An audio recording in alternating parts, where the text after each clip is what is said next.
Three archaeological discoveries that suggest the Bible was right about strongman Samson.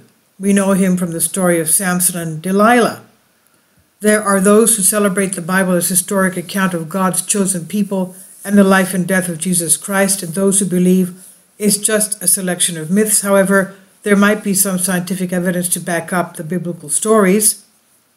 Tom Meyer, a professor of Shasta Bible College and Graduate School in California, has revealed three ancient findings that he claims help us measure the historical accuracy of the biblical strongman Samson. According to the Old Testament, Samson was an Israeli warrior whose enormous strength was in his uncut hair. One of the stories has it that Samson encountered a lion and tore it apart with his bare hands. This is exactly what scientists saw pictures on a small stone seal discovered in 2012. The 12th century BC seal depicted an unarmed strongman against a lion. The small seal, only 15 millimeters in diameter, was found at the city of Beth Shemesh, Israel, a hub city in the biblical lowlands that was within eyesight of Samson's home city of Zorah, and a short walk from Timnath, the place where Samson slew the lion, according to what Meyer told the newspaper. According to another story, Samson lost his hair and became a prisoner of the Philistines, Israel's enemies. During a festival to celebrate their victory, the Philistine rulers ordered Samson to entertain them. The celebration was taking place on a temple roof that was supported by cedar pillars.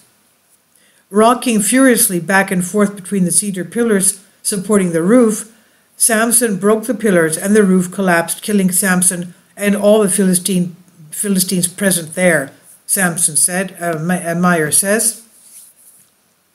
In 1971 to 1974, the archaeological excavations at Tel Kasil, north of Tel Aviv in Israel, unearthed a 12th century BC temple that might be the very temple where Samson died. However, Meyer, who is referred to as a biblical memory man for his extraordinary ability to recite over 20 biblical books, clarified that it is still uncertain whether the temple at Tel Kasil is the one that Samson brought down, but every Philistine temple excavated in Israel has a similar architectural plan.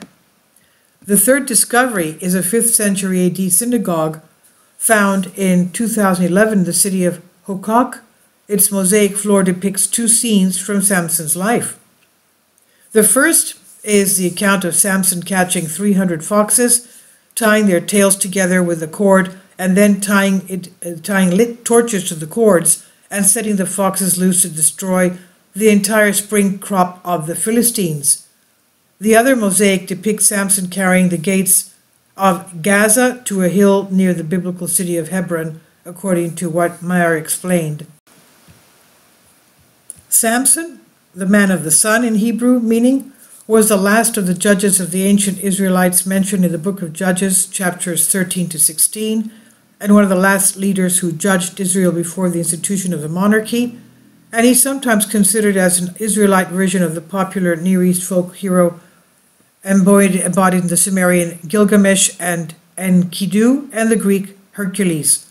The biblical account states that Samson was a Nazirite and that he was given immense strength to aid him against his enemies and allow him to perform superhuman feats, including slaying a lion with his bare hands and massacring the entire army of Philistines using the jawbone of a donkey. However, if Samson's long hair were cut, then his Nazirite vow would be violated and he would lose his strength. And Samson, as we know, is betrayed by his lover Delilah, who was sent by the Philistine officials to entice him, orders a servant to cut his hair while he's asleep and turns him over to the Philistine enemies, who gouge out his eyes and force him to grind grain in the mill at Gaza.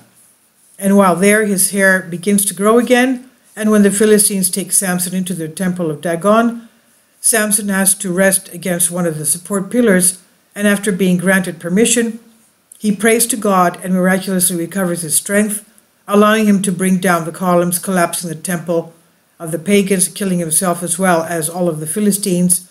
In some Jewish traditions, Samson is believed to have been buried in Zorah, in Israel overlooking the Sorek Valley. Now, according to Christian interpretations, Samson's story has also garnered commentary from a Christian perspective. The Epistle to the Hebrews praises him for his faith. St. Ambrose, following the portrait of Josephus and Pseudo-Philo, represents Delilah as a Philistine prostitute and declares that men should avoid marriage with those outside of the faith, lest instead of love one's spouse there be treachery. Serarius of Aries interpreted Samson's death as prefiguring the crucifixion of Jesus, remarking, "Notice here an image of the cross. Samson extends his hands spread out to the two columns as to the two beams of the cross." He also equates Delilah with Satan, who tempted Christ. Following this trend, more recent Christian commentators have viewed Samson as a type of Jesus Christ, based on similarities between Samson's story and the life of Jesus in the New Testament. Samson and Jesus' births were both foretold by angels, who predicted that they would save their people. Samson was born to a barren woman, and Jesus was born of a virgin.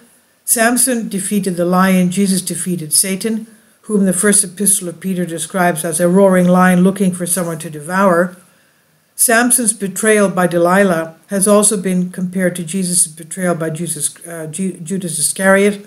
Both Delilah and Judas were paid in pieces of silver for their respective deeds. Ebenezer Cobham Brewer notes in his A Guide to Scriptural History, the Old Testament, that Samson was blinded, insulted, and enslaved prior to his death, and that Jesus was blindfolded, insulted, and treated as a slave prior to his crucifixion. Brewer also compares Samson's death among the wicked with Christ being crucified between two thieves.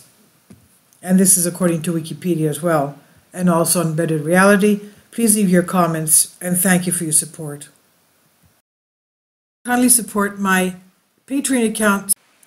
The daily posts are 5 videos daily, and they are totally different from what I have on my YouTube channel.